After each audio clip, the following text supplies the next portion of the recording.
I don't know I don't know what people think is going to happen if we continue to punish creativity, innovation, imagination, vision, and we continue to reward regurgitation, copying and pasting, remakes.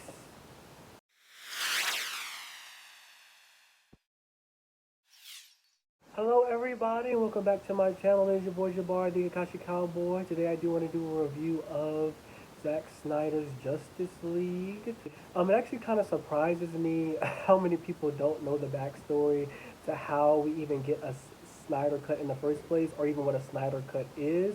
I've seen some people talk about this as if it's like the second version of the new movie or a new movie. No, this is the original version that DC fans we were supposed to get in the first place. But Warner Brothers is horrible and they love to sabotage their own projects. They just have a history of sabotaging their own projects and specifically sabotaging Zack Snyder's vision and his vision for, the whole sort of DC Justice League universe, Superman, Batman, Wonder Woman, all, et cetera, et cetera, et cetera. To go back to that first, I think, 2017 movie, Zack Snyder, this is the film that he had originally already cut and was set to go. Warner Brothers saw it.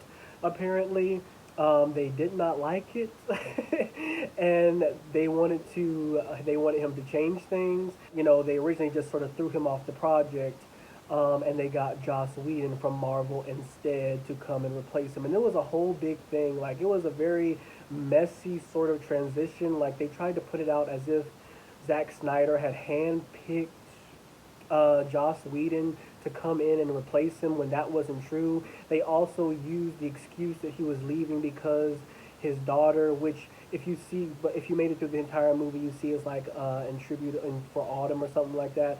For Autumn is his daughter that had committed suicide during the time of the production of the project. And they used his daughter as an excuse as to why he wanted to leave or why he was leaving in the first place. When he himself said that he would love to stay on and continue the project, and he had this whole vision set out, and he would love to see it through. So really, what they did was they just threw him out. They really just fired him and got Joss Whedon instead, and then tried to do this whole PR stunt where they try to pretend like it was because they used his daughter, which was horrible, by the way. They used his daughter's suicide as an excuse to why he was leaving. Really, they just wanted to sort of get the Disney effect. That's why they went and got Joss Whedon, because he had also worked on the Adventures before. If you don't know the Joss Whedon controversy that's going on now, which is also the reason why I think we're getting this version of the Snyder Cut in the first place. But Joss Whedon from Avengers, he's also done stuff like Angel and Buffy. I actually like both of those shows, Angel and Buffy as well. And he did Firefly. I've never seen Firefly, but I've heard good reviews about it and I've heard good things about it, so I might go back and watch it. Joss Whedon worked on all those projects. He was also part of the Avengers sort of franchise. They went and got him. But the controversy surrounding Joss Whedon was that it all started with Ray Fisher, who played Cyborg in the original Justice League. At first, Ray Fisher had nothing but he sort of was on his PR tour for the original movie, and he was saying stuff. He was saying glowing things about Joss Whedon and how he came on and helped the project. I guess it was a script that he was given, because then he came out later on and said, "Fuck it, this is not what I meant. I retract everything that I said here.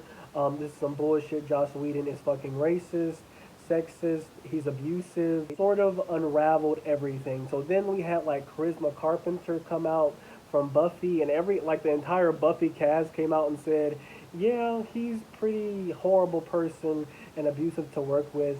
I think one of the actresses even said that at some point, like, she was like, they couldn't be in the same room together. They could not have private meetings with each other or nothing like that, or any type of, like, if they had a meeting with each other, somebody else had to be there, or she could not be with him alone because that's how abusive he was, and he was just a shitty, asshole-ish person. Joss Whedon is also one of these, like, pro-feminist people, but really, even his wife came out and said that his whole feminist persona that he's created for himself in the media is just all made up bullshit, that he uses it as cover for his really sexist and misogynistic views. In lieu of all of this, and Ray Fisher kind of started all of this, essentially Joss Whedon has been blacklisted in Hollywood for the time being. He'll probably be do a rebranding and come back out later on or do something like that. This then sort of, to me, was the catalyst for then Warner Brothers finally saying like, okay, let's just go ahead and release Snyder's original version. First of all, the original movie that Joss Whedon came in and cut up that they actually put out in 2017, like it had already flopped. It had already flopped. And then on top of that, I think then on top of that, this whole Joss Whedon, sort of controversy, then I think allowed them a cover to come in and be like, oh, we're releasing. I think they're trying to get good press. I think that's what this whole Snyder Cut thing is about. I don't think we were ever going to get the Snyder Cut really. I don't think they're ever going to do it the kindness of their hearts to like actually give us the film that we had asked for. So now they have an excuse as to why like they can actually release it is because they want better press. They want better press because Joss Whedon has completely like is about to tarnish the reputation as sort of being like conducive for an abusive, sort of work environment. They have a history of undercutting their directors and creators that they tap themselves just because they don't have the same vision. Like they did this also with David Ayer, I think it was. Like Joker is supposed to be the main villain, and he came out and said this. Joker was supposed to be the main villain in Suicide Squad, not Enchantress. But then after Warner Brothers saw it, they were like, oh, it's too dark, it's too scary, it's too da da da da da. We want that Disney family friendly fun type of feel to it. And like they made him chop it all up. And now they're even going again and getting James Gunn from Marvel, Avengers as well, to come in and he does Guardians of the Galaxy. I hate Guardians of the Galaxy, by the way. Even though I did like that second volume one, but that first one was terrible. They're getting James Gunn to come in and do the next Suicide Squad. So they have a real issue with like tapping their own creators. Warner Brothers has a very serious issue with tapping their own creators and then like undercutting. Then when their creators have difference of opinion and artistic creativity, a difference of artistic creativity, they're like, oh, we can't do this. Let's just go and get the guys from Marvel. Especially, it's been frustrating for DC fans because we actually appreciate, most DC fans anyway, we actually appreciate the darkness that, Ayer and also Snyder were trying to bring and to be contrasted, with the MCU.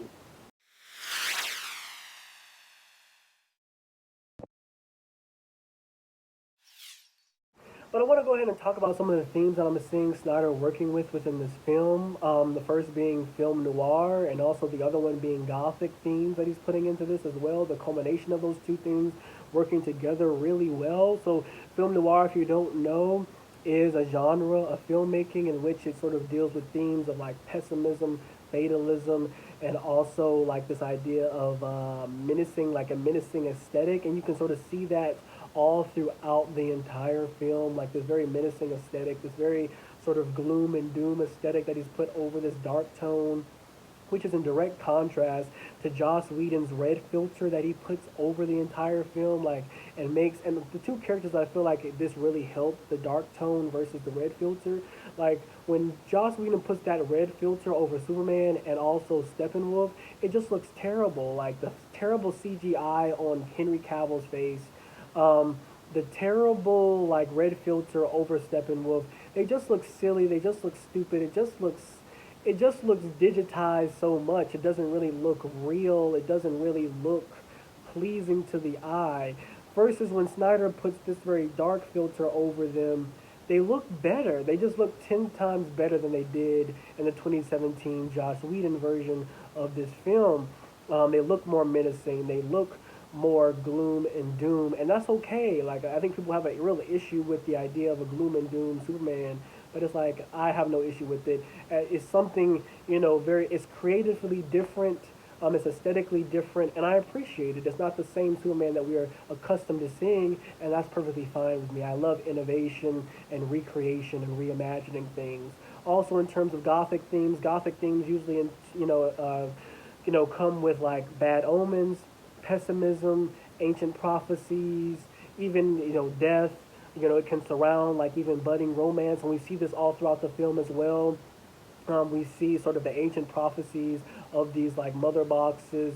We see the ancient prophecies of like the Atlanteans and the Amazonians and the gods and even the Guardians, the Green Lanterns, and all this very sort of prophetic prophetic and even folkloric backstory that we get here. Especially when Wonder Woman goes down, Diana goes down into that tomb and sort of reads what happened before and the history of what happened before and how the world was made, as it is today and stuff like that, which was really, really nice. We didn't get any of that in the last film, and it's just like, why was this cut out in the last film? Seeing the gods fight side by side with the Atlanteans, with Amazonians, with like the references to that the fact that the Green Lanterns were there. We still need a Green Lantern movie, not that fuck shit Hal Jordan. We need John.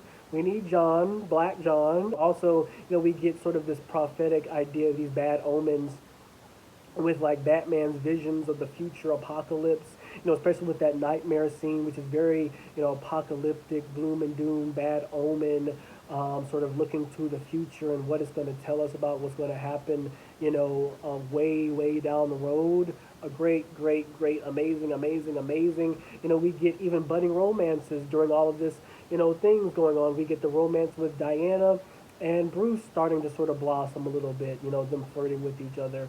We get, of course, the main romance in the movie, and throughout this whole entire series is, of course, the big two, Lois Lane and Clark Kent. There's, expanding romance. I think there's even a reference to her having a child in this Justice League movie. We also get a little bit of like Barry, Barry Allen, the Flash, and his girlfriend Iris, that it was alluded to in this movie as well. We finally get a backstory about Barry, because I found the Flash very annoying in the last film, and that's because Joss Whedon cut up all of his good scenes and simply made him a comic relief character where he's just cracking jokes. And in this movie, we get to see Barry be more sarcastic, more fully formed as a human being. Like, he's actually struggling with shit, like with his father. His father was, framed, or he was charged with murder of his mom that he did not commit, and him trying to be like a lawyer, to sort of get his father out so he can like fight to get his father out. And I really enjoyed those scenes with them together. They were really great. I'm glad that he wasn't just made like a punchline in this movie, and that he was actually given. I was a little concerned with him being casted. I forget the actor's name, with him being casted, but after seeing it in its full form, in its Zack Snyder form, it works. So yeah, we also see themes of death as well. Themes of death come. I mean, they're all throughout the entirety of this movie. As Superman dies, Cyborg dies and comes back to life. Steppenwolf, of course, dies at the end, as he did in the last movie. So people, when they first saw this, especially, I feel like it's Marvel fans, not DC fans, my honest opinion, like Marvel fans and people who are not, they don't like the way Zack Snyder directs movies, which is just fine. If you don't like the way somebody does something, or the aesthetic they put on it, or what they work with, that's fine. But you also don't have to comment on it. You can just go watch your dumbass MCU family friendly fun shit over there and let us enjoy what we have over here. But so many people were commenting, and there was so much backlash, especially specifically to Man of Steel at first when Zack Snyder did that, which I still think is a top tier, one of the best superhero movies I have ever seen. Beautifully shot. The story is beautifully made. I mean, it's a beautiful film. It's just a beautiful film. But people don't like the aesthetic. They don't like film noir aesthetic on DC. They don't like the Gothic aesthetic put on DC. They don't like the themes of Superman not being this sort of happy, bright, campy character. But we've seen that before. We've seen all of this. We've seen Superman be a campy, bright, happy-go-lucky, justice for all character. Like, that what Zack Snyder was trying to do was something different, was something innovative, was reimagining and recreating these characters in a different way and looking at them in a different way. And people have such like a cult of personality attached to who some of these characters are that they can't let it go. Like, they just can't let it go. And Superman to me has always, especially with the whole, he's sort of, in direct contrast or really comparison to Captain America over on the Marvel side. Like these sort of like very Boy Scouts, American exceptionalism. They're symbolic of American exceptionalism, especially Clark Kent, Kal-El, who, essentially is an immigrant. He has the sort of American immigrant story. You can come here and be whatever you want to be and be great and be successful. He comes here, he crash lands here, of course, in middle America, to this very small town family, a very conservative small town, humble family, humble beginnings family. And, like, he becomes great, becomes this great sort of hero and figure and icon. He's the American dream. He's the American dream personified. In these comic books, and people can't let that go. And Zack Snyder doesn't want to. He's also this. He's also sort of complicates this idea of like nature versus nurture argument. The conversation around Superman has always been this idea of nurture over nature. Superman's nature is that he comes from a different species, a different, planet, but he is nurtured by these very small town, humble, conservative, white middle American people, and so that sort of then blossoms him into this great figure. And so this he's always been this example of like nurture over nature. And Zack Snyder came in and he wanted to complicate all that. He wanted to complicate this idea that of American exceptionalism. Because like he's like Superman's dealing with shit. He's dealing with his identity of who he is, like I guess who is Clark Kent, who is Kal-El, and who is Superman. He's juggling three personalities. And Zack Snyder wanted to sort of complicate that and delve into that a little bit more. And he wanted to sort of have, Superman essentially come into conflict with himself. Am I Kryptonian?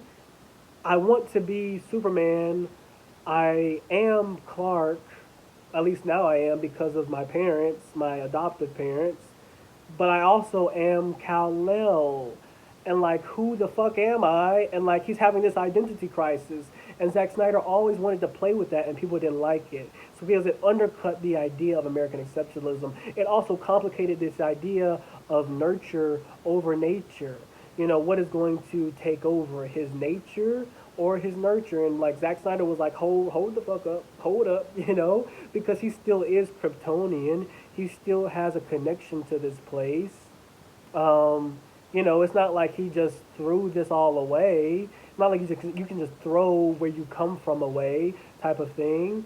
He does have, something like, see, he's complicating all of these different ideas that we already sort of came to know and understand about Superman, and people just didn't like that shit. They specifically didn't like it.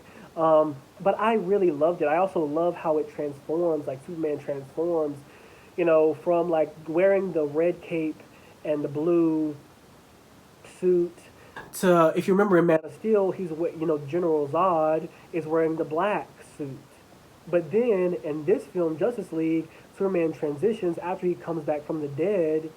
He transitions into the black. But that's not what we get in Joss Whedon's. I was gonna say Marvel movie. That's not what we get in Joss Whedon's version of this film. He still keeps the red cape, blue suit Superman as if nothing's changed, as if the character has dealt with all of these issues. And Zack Snyder, we see that Zack Snyder he wants to continue complicating, Superman's identity with himself.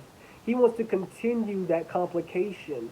But like, people were against it. People were so dead against change. They were so dead against seeing, Superman be in conflict like this, in this way. Be darker, be gloomier, be a little bit depressed, be a little bit sad, be a little bit confused, be conflicted.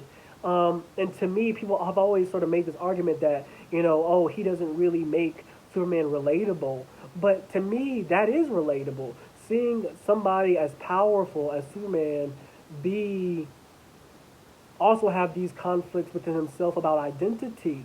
that Zack Snyder is trying to talk about, or Zack Snyder wants to hit on, that is relatable because everybody has those moments with themselves of who they want to be, who people see them as, and who they are. Other stuff that I liked about this film, though, was about the characters. I know I'm a sucker for, I'm a personal sucker for like biblical references.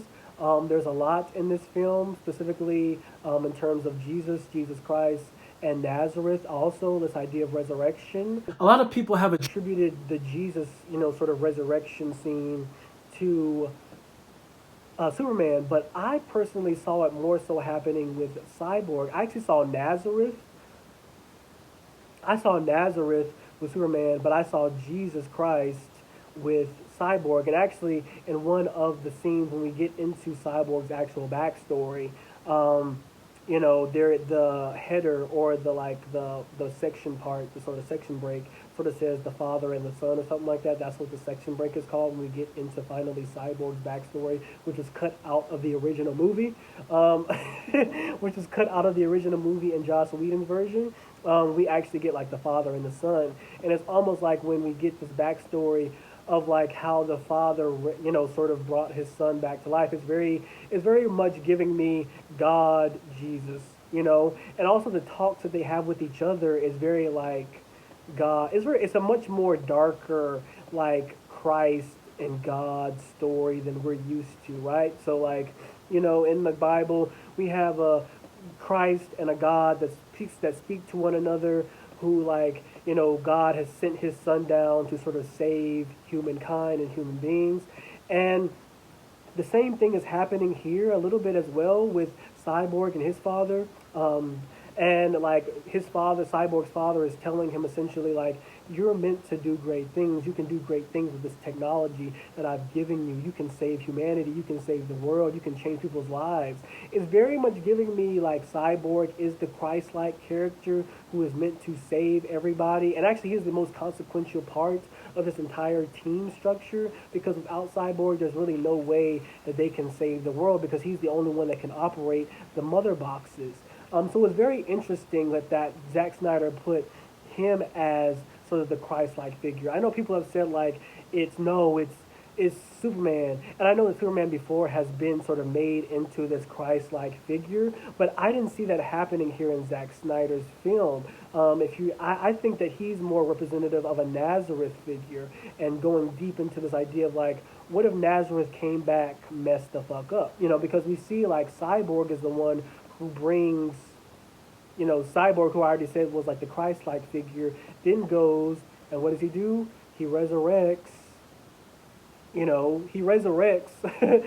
Superman, back to life.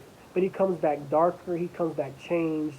He doesn't come back the same. It's not the same as when we see it in the Bible when Jesus goes to Nazareth's tomb, and he tries to he resurrects him, with the help of his father, praise. And then he comes out and it's like, it's this very like great thing, but it's like it's a different twist on it. It's a little bit darker than that. Like, what if Nazareth came back messed the fuck up? What if he came back worse than he was before? And I really love that complication here. Joss Whedon, I can say this firmly now, hates black people. I think that Joss Whedon does not like black people at all, because Cyborg, people have said this before, that Cyborg is the heart of this movie, and he really is. And he's completely cut out of the first movie. He's completely cut out of Joss Whedon's version. His whole, his mom is completely cut out. Like, his mom is literally the catalyst for why Cyborg is the way he is. And I'm getting tired personally, just overall in terms of these Marvel and DC and comic book characters. Black mothers are really slighted in these films. I especially in contrast and in comparison to Black Panther, where we don't get to see Killmonger's mom at all. We don't get to see Killmonger's mom. Killmonger's mom is like a Black Panther Party, Oakland. She's the one who revolutionizes and radicalizes Killmonger's father, who is T'Challa's uncle, and sort of sets him down as revolutionary past. She is also the one who revolutionizes and radicalizes Killmonger, but we never see her in the entire film. She is the catalyst for everything that goes on in the movie, but yet she is never even given a shout out. She is never talked about ever. And well, she's talking about a little bit, but she's never seen. She's never seen. And it was really troubling seeing that in that movie, and it was really troubling seeing the fact that now, we get to learn why Cyborg is the way he is because of his mom. His mom is his heart. His mom is his sort of moral compass and soul. We see his mom sort of take up for him for maybe he broke the rules to help somebody, and she sticks up for him with the principle and stuff and says like, well, maybe if y'all had helped, maybe he wouldn't have to step in and do an adult's job and do the right thing, type of thing. Um, and so like black mothers are really slighted in these films. Those scenes were the most poignant and really really great. The scene where we get Ray Fisher like running through the football field, amazing, amazing, amazing, amazing. The slow mo there is amazing. It's like a big dance production type of thing. The movement of the body, this focusing in on the movement of the body that filmmakers don't really do anymore in these fight and action scenes. Zack Snyder really cares about how everything is shot, how every movement is placed.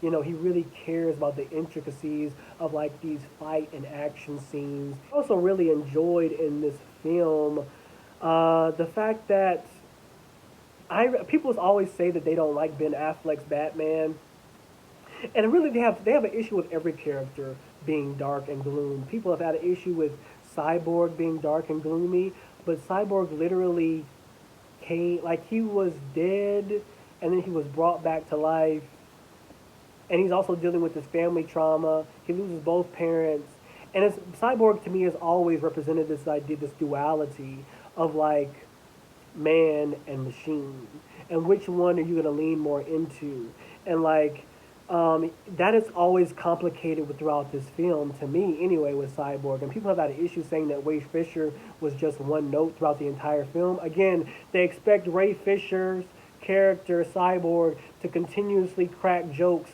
like it was the fucking cartoon. No, this nigga is really going through shit.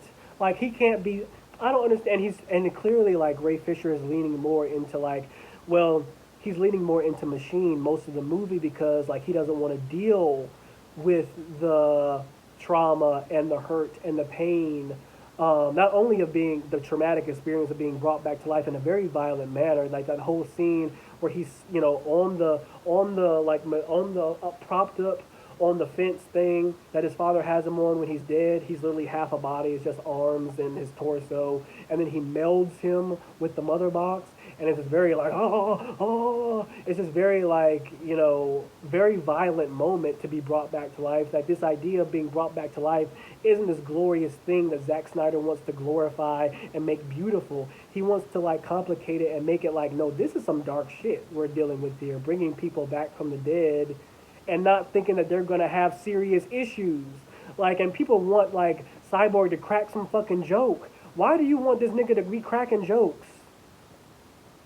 Why would he crack jokes? This man has been through a whole hell of a lot of shit. You want him to crack jokes? No. Cyborg cannot be. That makes no sense for the character, for what he's been through. It makes no sense for him to crack a fucking joke when he's dealing with all this shit, losing two parents, coming back in a very traumatic way, a very violent way, a very violent bringing back to life moment, and you want him to crack jokes and be like, doo doo doo doo, boom boom boom, doo doo. Like, it's just like, what is y'all fucking problem? People want like Superman to come back this new, freshly, like, nothing's wrong, I'm Superman, I'm Superman. And it's like, no, like, he died very violently. He's been dealing with the conflict within himself, these three different characters these three different personalities I've already talked about. And like he came back in a very traumatic way too. It wasn't beautiful and glorious. It was traumatic and violent. But yet you want him to be like, Superman, Superman. People have a real issue with Ben Affleck's Batman, and what Snyder is clearly going for is a Batman that is coming to terms with his own mortality and what he himself has done and himself as well. Like Batman has always been built off this character who has Batman is a psycho. Batman has serious mental issues. Like when most people face traumatic issues, they don't go out and put on a suit and create this whole personality, this whole other alter ego to go fight crime and bad guys. Like they don't do this. They don't do this. That's not what people who go through traumatic experiences do usually, or at all. Like Batman has serious psychological issues, and like Batman, and we see a very more tired, worn out, older Bruce who has there's sadness constantly in his eyes, and I kind of actually like the way that I may be the only one personally, but I do like the way that Ben Affleck portrays Batman as this very sluggish, worn down, not as confident, not as sure of himself, kind of sad, kind of depressed. He's been through. We can tell that he's been through some shit, even without being told that he's been through some shit. Like, damn, I've been through some shit, and I really haven't worked out my issues. And he's like, you can see him almost grappling with the fact of he's kind of a fraud. He feels like, we even get that sense of in the nightmare scene. I'm going to get to that later about the whole nightmare scene. But like, we get this sense of like, I'm a fraud. I'm a fraud. I'm a failure. I'm in over my head. I haven't dealt with my trauma. I'm old. I'm tired, and I'm worn out. I also love the critiques that Snyder gives. So many people make critiques of Batman, saying that he has psychological issues, but nobody appreciates the fact that Snyder is always commenting on the fact that he does, on the fact that he is this know-nothing white man who just has a lot of money. Like, that is a constant critique that Snyder keeps bringing back up, throughout the entirety of the movie. Like, he's just a dude with a whole bunch of money who can spend it on playing with these toys, to sort of divert from the fact that he has real psychological issues. I feel like that is constantly and indirectly always being brought back up. Of course, Ben Affleck's Batman isn't the greatest Batman we've ever seen. Of course, Christian Bale holds this title, but I don't like for what Snyder's trying to do with Batman. I think that Ben Affleck was actually a really good choice, personally, in my personal opinion. Like, I don't mean to like bash Ben Affleck, but Ben Affleck is also kind of this very basic white actor, who has a lot of like industry connections. Like he's just this very basic white actor who's not really that great at all, but he has a whole lot of money and a whole lot of influence for whatever reason, just because he has a whole lot of connections. Like, it's like perfect. Like that, even like the casting of Ben Affleck as Batman to me is subtly a remark on Batman the character and this idea of white privilege and privilege itself. Like I don't understand how people are not seeing this. Like clearly, like this is a perfect choice for Batman. If you think that Batman is this character, this white privileged character who really shouldn't be here at all, but just happens to be here by accident because he was born to rich parents, or he has a whole bunch of influence because his daddy had money, type of thing. Ben Affleck. I also liked the complication of race in this movie as well. We get that even more so. Like, I don't know if people picked up on this, but the Atlanteans are kind of they're kind of Ku Klukish, as my grandparents would say. They're a little Ku Klukish. They're all white, and they specifically do not like Arthur, who is played by Jason Momoa, isn't he like a Pacific South Islander or something like that? In real life, like, is he Samoan or something like that? Or I don't know exactly what his race or ethnicity is, but he's not white. Jason Momoa is not white, but he is like the king, or he's supposed to be the king or the next king of Atlantis. But all the Atlanteans are white. and they don't like him. And there's a very serious racial undertone going on here, even though it's not explicitly said. I really love that too. I love when race commentary, also gender commentary, is done without it explicitly being told to us. And I think it's really done, really well done in this movie, especially with this race stuff in terms of like Jason Momoa's character of Arthur, Aquaman, and like he doesn't like the Atlanteans, and he doesn't like the Atlanteans because the Atlanteans essentially don't like him because they are white supremacists. I mean, have you ever seen a black Atlantean or Atlantean of a different color? No, they are. They're Ku Kluxish. They're Nazi-ish. Even like there's a contrast talked about in terms of like when Aquaman and Diana are talking, and she's talking about how we haven't really me and Amazonians and Atlanteans have never really saw eye to eye, and it's like very clear why. If you see Amazonia or Themyscira, all the women are different colors, different shades, different races. We see black women, we see women of all different ethnicities in the Amazon world in Themyscira. We don't see that in Atlantis. We don't see that. And Jason Momoa is supposed to be the king, and they're like, I mean, if there's clear bias, there's clear racial bias there. Like the reason why the Amazons don't like the Atlanteans and the Atlanteans don't like the Amazons is because they are more diverse, and the Atlanteans are not. And Jason Momoa is Pacific South Islander, and they're like, "What the fuck are you doing?"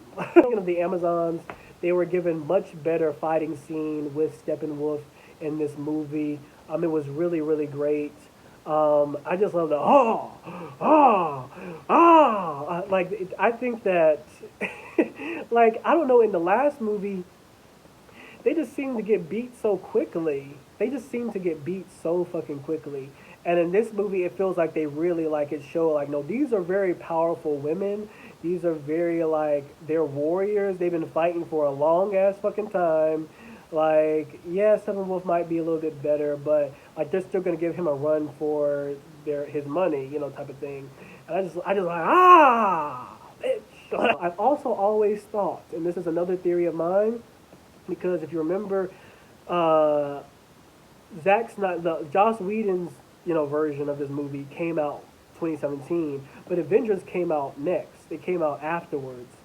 And what was similar to me, what was interesting to me, is that they both have the same throwing of so Justice League has the throwing of the box scene, right? And like you go to Marvel, I went to go see the Avengers Endgame, and then they have the second part, and there's the throwing the Infinity Stone Gauntlet glove. I don't think that's fucking a coincidence. The fact that Joss Whedon is from Marvel, he was then put in to replace Zack Snyder.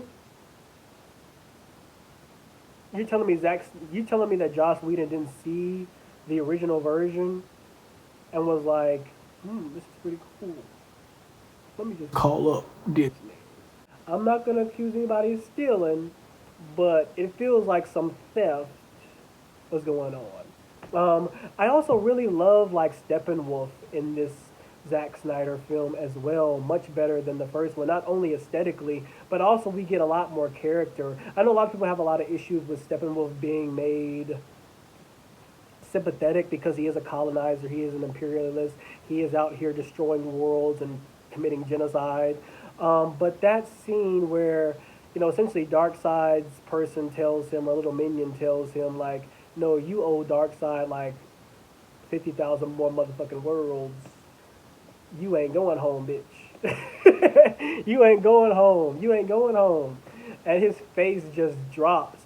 Like, you do feel like, damn, this nigga just wants to get home. And I know, like, people don't like that complications because they don't want to feel sympathy for somebody who can commit such atrocities. But I don't like Iago characters, Iago bad guys. If you don't know what that means, Iago is from Othello, from Shakespeare's Othello. Iago is essentially this character that is just bad and evil for evil's sake. And like I personally don't appreciate characters that are just evil with no real reason to be evil. They're just evil just cuz they were born this way or something. Like I do like even like it doesn't make me sympathize with him, but it just makes me understand his character better. Like the fact that he was banished and he's trying to get home by pleasing his master. I also like this idea that Steppenwolf is really just a pawn in this whole entire game. He's not really the big fish in this whole entire process. He's a small fish in a little pond, in a larger grand scheme of things. And I like the fact that we actually get to see Darkseid in this film. But I thought this film was very beautiful, very beautifully done.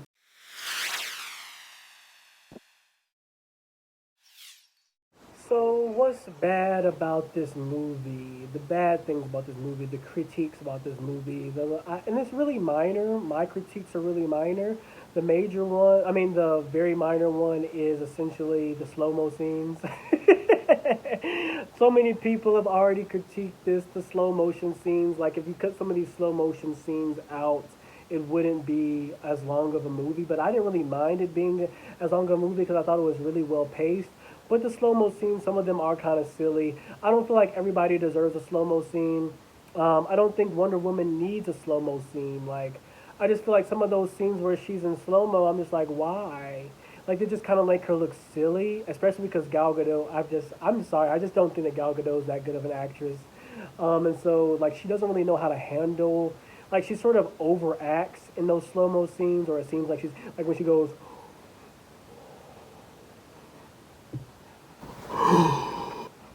like it just feels kind of silly and cartoonish. When Aquaman is walking down the little dockway, and like the water is kind of like baptizing him, and it's supposed to be this really romanticized, again another very like biblical scene or something like that, and it just feels kind of corny, and a little bit too long. Like just have that nigga jump in the water and go away. Like it's just like, why is he? Why Snyder did we need these slow mo scenes? But yeah, those slow mo scenes that take about like 5 minutes, they could definitely move. They could definitely be cut and replaced with scenes that are probably much more important to the story and character development. That's one thing I'm always a sucker for is character development. Things that like let me know more about these characters, give me a deeper dive into who these people are. Like that's what I appreciate. So these slow mo scenes, they didn't do anything for me. I did like the slow mo scenes. I think that the only person who needs a slow mo scene is Barry Allen, the Flash, because we are looking from his point of view of how he views the world when he is speeding through it. And so it makes sense that the world moves at a slower pace than him when he's running or when he's going through the speed force. And I thought that those scenes were really beautiful. People didn't like, some people don't like the scene with Iris West. Again, another black character who was cut out of Joss Whedon's movie because he hates black people and black women specifically. But that scene where the girl gets flown out of the car, and he saves her, which is supposed to be an allusion or a reference to like a further, like he's supposed to continue that story of them sort of getting together and being together and that being his girlfriend type of thing. And he saves her, and the music is playing, and there's this lightning going all around, and it is very beautiful. Like I love that scene. I also love the scene at the end where he has to go back in time. I love the fact that the scenes are like they expanded his powers, the speed force and explaining the speed force and the fact that he can go so fast that he can turn back fucking time. Also, that with Cyborg as well. People didn't like the fact that they expanded these people's powers. They liked the downplaying of Cyborg's powers. I personally like the fact that Cyborg can actually control tech. His powers were expanded, so where he can control all technology because of this motherboard stuff, this mother box stuff. But yeah, I think the only person who needs a slow mo scene is Barry Allen, and I feel like because it's used for everybody, it makes it feel cheap. It makes it feel disingenuous. It just makes it feel like this isn't necessary, and it just sort of makes Barry scenes feel extraneous. Like when we like they're important in Barry's scenes because we're viewing how he sees the world.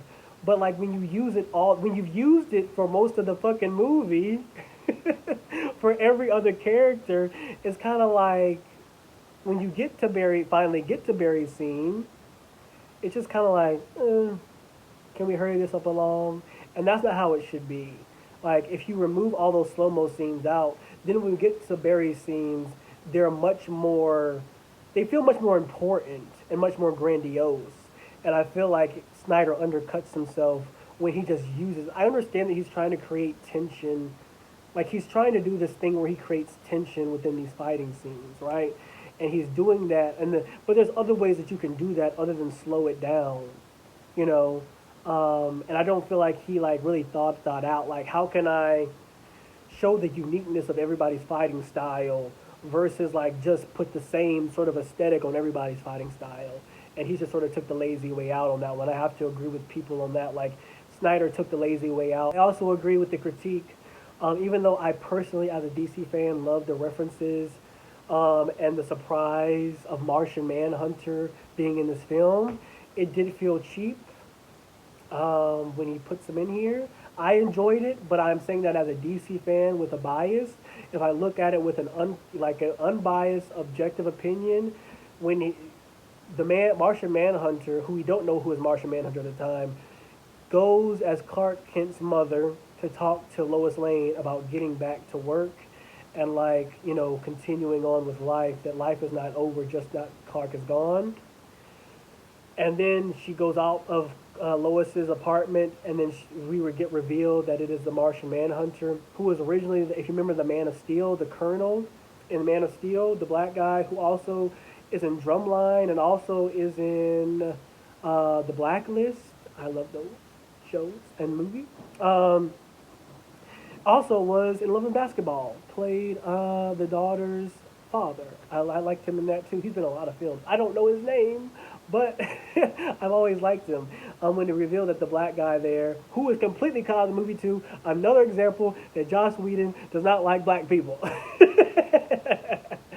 Another example that Joss Whedon does not like black people. Cut out all the black characters. Goes out into the hallway, and he reveals that he's Martian Manhunter. He first changes into the Colonel, and then changes into Martian Manhunter with the red eyes.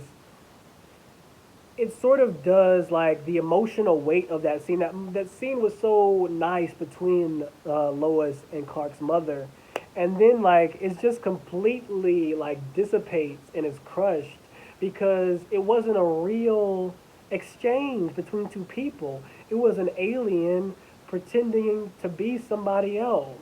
And though I love the reference as a DC fan and as a Justice League fan, and watching the cartoons and seeing Martian Manhunter alongside John, alongside Hawkgirl, alongside the Flash, Wonder Woman, Superman, Batman, all of them, like it does feel cheap. It does cheapen the emotional resonance of the moment. And I feel like if you cut out some of those, this also goes back to my criticism of the slow-mo scenes. If you cut out some of those slow-mo scenes, you could probably find a better way to work in Martian Manhunter in some other aspect of the movie to make him more consequential to the movie. Like, why isn't Martian Manhunter like delivering some type of message to Batman at the beginning and giving him some advice versus at the end? Like, when we get Martian Manhunter at the end of the movie, it's like, nigga, where you been? Like, we done all this damn fighting, and now you want to come here and talk about you want to be part of the team after we done all the work? Like, it just... Where has he been? Why he want to show up now and act like he's going to help when the fight's over? I mean, technically, like, the fight's not over because Darkseid is still coming, so they still need him for further movies, but that we're never going to get. But, it does feel cheap at this point. And if you get some of those slow-mo scenes, you could easily have time to work the Colonel back into the story. Like, where is Lawrence Fishburne also from the Daily Planet? Like, where are they? Another character, Lawrence Fishburne is cut out of the movie too, but I wish I had seen him again because I really liked him being, essentially the head boss of the Daily Planet and running the paper. But yeah, I feel like they could have both been incorporated into the movie and also incorporate it with, because they're the direct characters that are most closely related to Lois Lane. So instead of having this very, I mean, you can still have this moment with, you know, his mom, Clark's mom, and Lois, but also you can incorporate Lois also more into this film as well, because that's my other critique. Lois is not made. She's not. I don't. I wanted Lois to feel more like she's a part of the team versus this sort of like side. I don't gonna say side piece. I guess sidekick that's just sort of there to motivate and to like inspire Superman. It just feels like, can we get Lois Lane? Like Lois was so involved in Man of Steel as like an actual character, as like somebody who had actually purpose and being in the story, and Lois is just kind of here to like, I'm here to calm down Superman because, you know, he's in love with me and we sleep together. Like, I also think that Superman, it feels kind of also cheap at the end still that Superman returns to help fight Steppenwolf. I don't feel like Superman is needed that much in this movie to do anything. I don't understand why two gods, Aquaman, Diana, Arthur and Diana, Batman, a metahuman, and a black man who's been melded with the mother box. Why can't they defeat Steppenwolf themselves? Why do they need Superman here? Also, Superman has not really, like, they spent all this time getting to know each other, building that relationship as a team. It just sort of feels artificial that Superman comes back. Even though I mean, of course, I like the black suit, him coming back, but what does he really do? All he does is subdue Steppenwolf for a moment so that so all he does is subdue Steppenwolf for a moment so that Cyborg can access the mother box. But then he still fails, and we still need the Flash to run back in time to set it all right. So what was the real purpose of having Superman here? It just feels kind of cheap. It also doesn't feel like, it doesn't feel genuine to the story, right? Like, Zack Snyder, I've been saying this whole time, has been trying to like deal with this darker, gloomier Superman who's really like in conflict with himself. He just came back from the dead. Even though I feel like the transition is much better, like in Joss Whedon's version, there's literally no time that passes. Superman jumps right back into action. At least Zack Snyder does give him a moment to like sit and think for a second.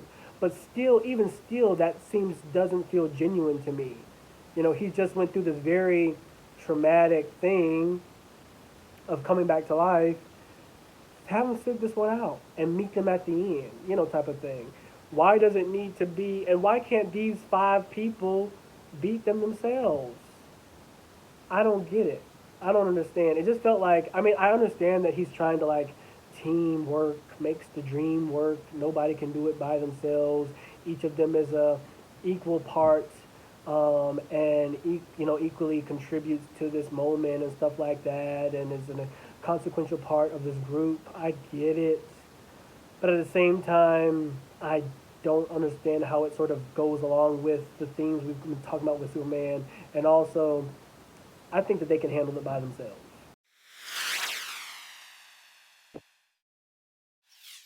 So I felt like this epilogue, section of this movie, the nightmare scene, deserved its own section in my review here of this movie. And people keep asking like, why is this here? I don't like it. This feels like fanboy, DC fanboy stuff. I'm so tired of like the biased Marvel opinions coming in and talking about DC fanboy stuff when like all of the Marvel films have all of these very stupid, like they have all these very stupid MCU fanboy shit that nobody cares about in it as well. Like, you don't like it, we get it, move on. Like, please, shut up. Um, but honestly, I think that this was not originally, this nightmare scene, even though it was shot, it was not originally supposed to be in, even like the original Snyder cut, it was not supposed to be in the original Snyder cut whatsoever.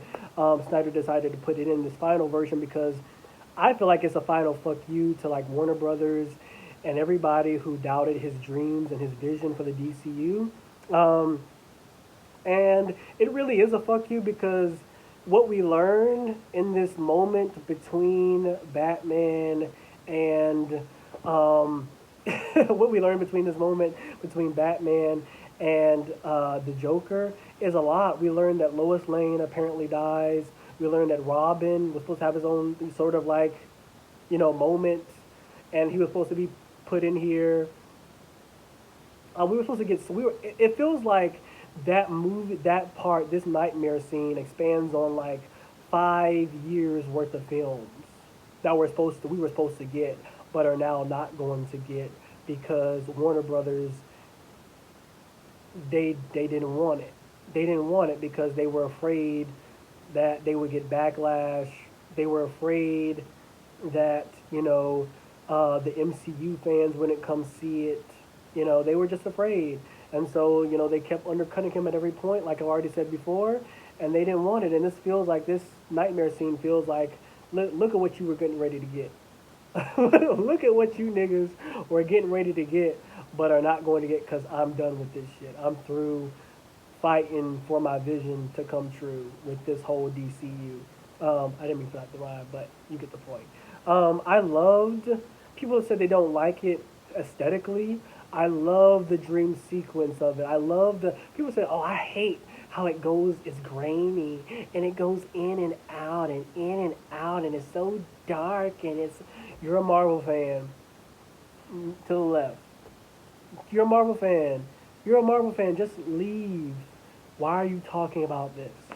You do not like Zack Snyder. We get it. You hate him. You hate what he's done to your favorite campy superhero character.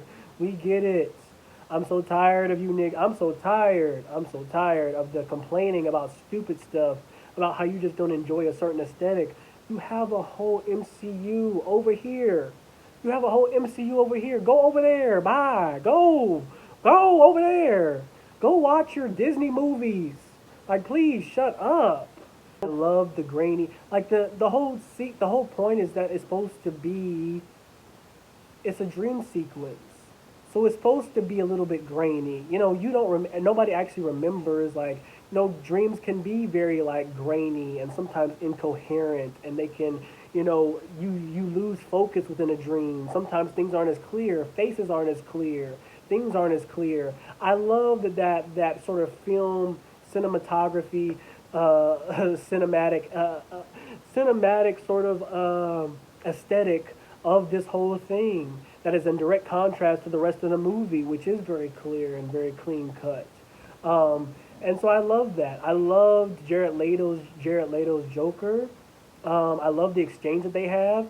People seem to always criticize, like, they're tired of the Joker and Batman, and why doesn't Batman just kill the Joker? And it's just like, I'm so tired of this critique too. I'm so tired of these boring ass critiques that are uncritical, unintellectual. Clearly, Batman and Joker are foils of one another. Okay, they're different sides of the same coin. They're constantly compared to each other. They're constantly parallel to each other. They're constantly juxtaposed to each other. They are each other's foils. One cannot exist without the other. And they both enjoy the cat and mouse game. Both are psychologically and mentally troubled, but it's like that's why they are different sides of the same coin. Because really, Joker, Batman is Joker if Batman doesn't have Batman's resources.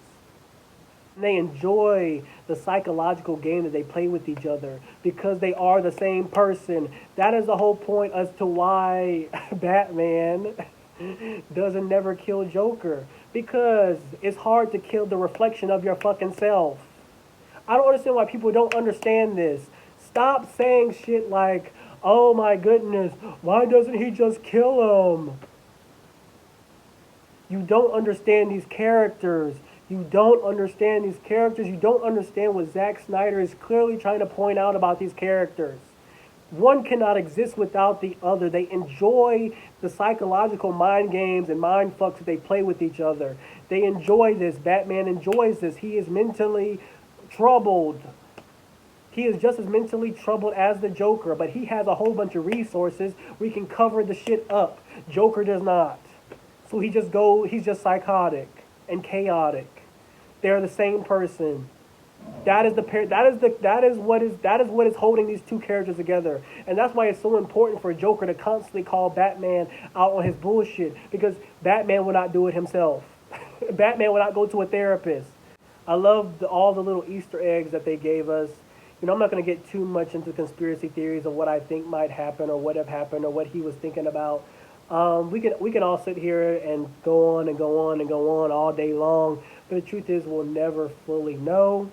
But it was great. I thought it was beautiful. I thought it was amazing, and I love Jared Leto's Joker. I want my eye cut though. I want my eye cut with my Jared Leto in it. I want it. I want my Joker.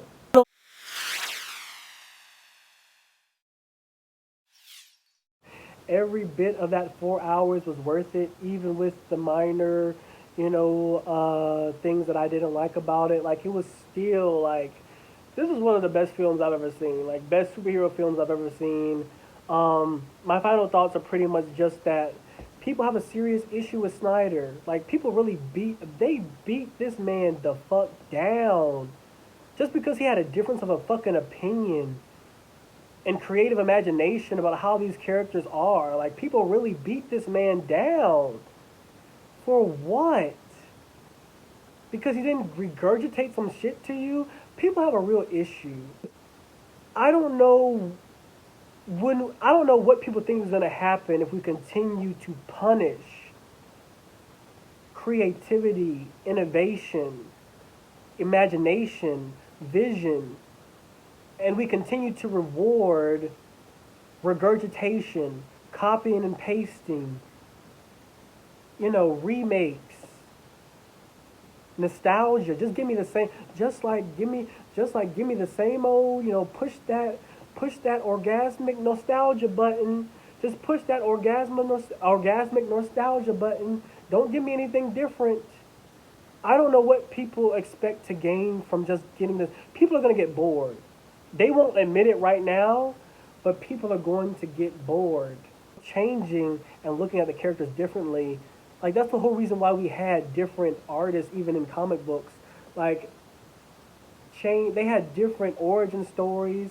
They had different way they told the stories. Like, every comic book creator, whether it was the artist or the writer, they all had different takes on these characters. They just didn't regurgitate the same. That's even within the comic book tradition, to change the stories of these characters and to change how we see them.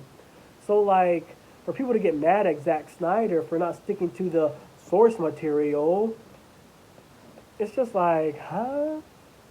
But people beat this man the fuck down, and it's really sad that we're not going to see his vision of a DC universe come to life. But at least we got our movie. But that is it for this video. I'm sorry it was so long. This is a very long review, but the movie is 4 hours fucking long. This is probably the longest review I ever do in my entire life. Let me know what you think in the comments below. Like, subscribe, share, but most of all, comment. I care about comments. I really don't give a fuck about liking and sharing if you don't want to, but I do like to have conversations. What did you guys think about the movie? But I will see you all next time for the next video.